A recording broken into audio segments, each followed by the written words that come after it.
પતંગ સકાવેરી છે. પકડ પકડ પકડ પકડ.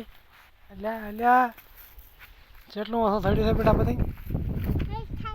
કેટલા ધાર્યું છે? ઓછો થડ્યું છે? કેટલા ઓછો થડ્યું છે?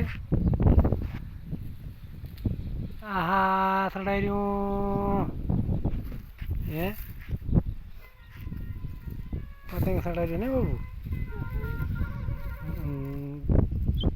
દોરો સારો લાવ્યો છે. ક્યાંથી બાબુ દોરો લાવ્યો છે? ગામમાંથી. કોણ લાવ્યું તું? સંજો લાવ્યો હતો. અને પતંગ કોણ લાવ્યું છે? સંજો લાવ્યો છે. સંજો મામો લાવ્યો હતો. અને સડાઈ કણે આલ્યું એમ તો પતંગ ભેગી ઉડી ના થતી હો. સારું પકડ દે વગે.